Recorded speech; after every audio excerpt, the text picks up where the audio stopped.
Well, then, a very unfortunate result for Manchester United in a game that we should have easily won. Not just on paper, but generally from the actual game, we should have scored about 5 goals at least.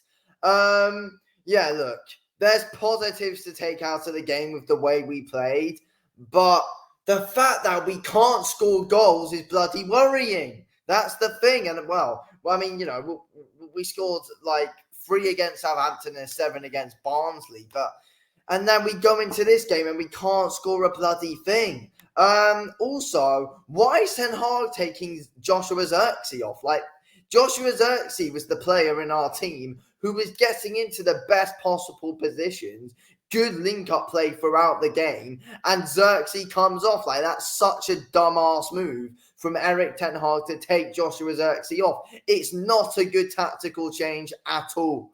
Yeah, that was bloody strange to see.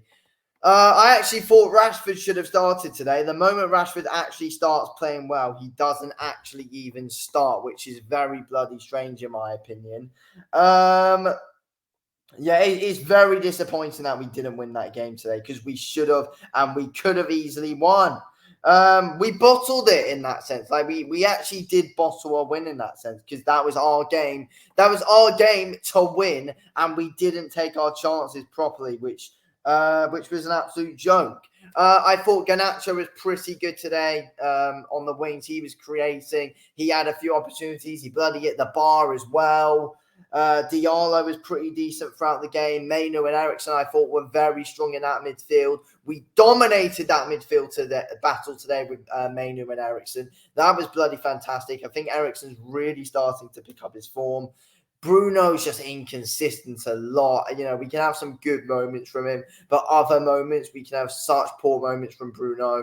I also don't get the tactical change of taking Diallo off so late as well. That's another thing from Ten Hag. Like, why? We need players like Diallo up there if we want to try and grab a late winner, but no. Højlund was brought on, an unfit Højlund, clearly still unfit.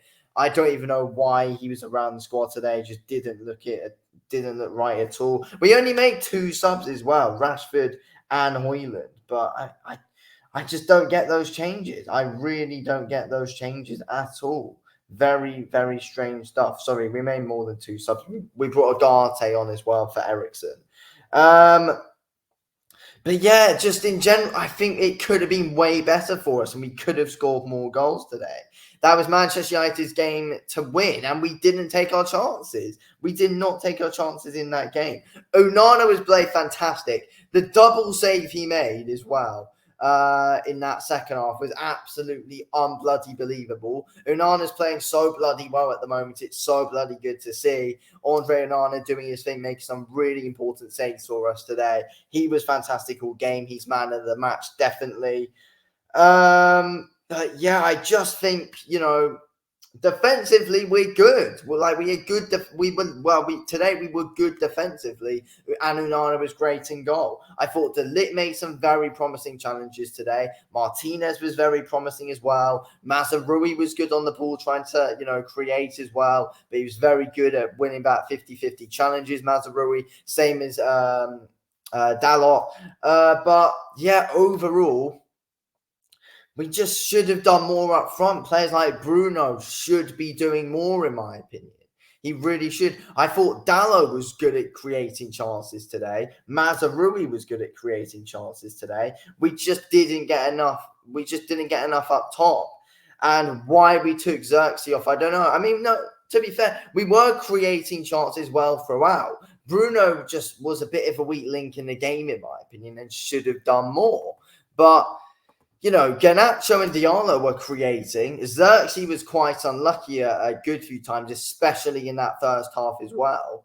But, I mean, I'm not going to lie.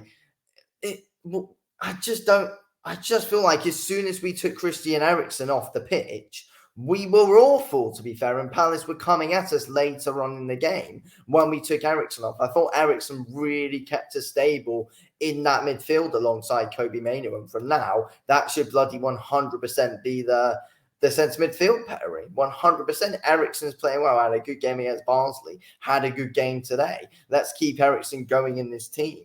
And yeah, I mean, and then Rashford unfortunately wasn't really able to show a low. But I think with Rashford, we need him playing full games in order to really get the potential off him. Rashford's not that big impact player off the bench. Rashford needs time to really suit himself into a game, in my opinion. But yeah, he just didn't get enough time on the pitch, and once we took Eriksen off, it just went a little bit downhill for us overall. But luckily, our defenders and Unana were able to do their thing. Luckily, but yeah, it's disappointing because that game is literally there for us to be won with the chances we were having, with how risky Crystal Palace were at the back, with the pressure we were putting on Palace's defenders, and we still weren't able to bloody score goals. I mean, loads of people are screaming Ten Hag out and all that, but I thought tactically, like on the pitch, it was good. It was just the subs that Ten Hag made, which were dumb as fuck, if I'm being real. That was the problem today. The changes that Ten Hag was making, that was the issue. The changes he was making. Tactics and the way we played, I thought was fantastic. There were positives to take out of that. But the substitutions that were being made, like, I will never understand why we took Xerxes off. I think we could have brought Bruno off today. I don't know why we brought Højlund on. He was not fit enough at all. It was just wasted. But yeah, yeah, bringing Agate on's fine, of course. I mean, that's the thing. I did actually say we could do Eriksen and Mainoo, but then what do we do with Agate? That's the thing. But I don't know. That's for Ten Hag to see, but. Yeah, it's interesting. We've got choices, but again, there are positives to take out the performance, but again, there are negatives as well with Ten Hag's changes. But yeah, anyway, I'm going to end this video here. Thanks for watching this video, and yeah, I'll speak to you on the next one.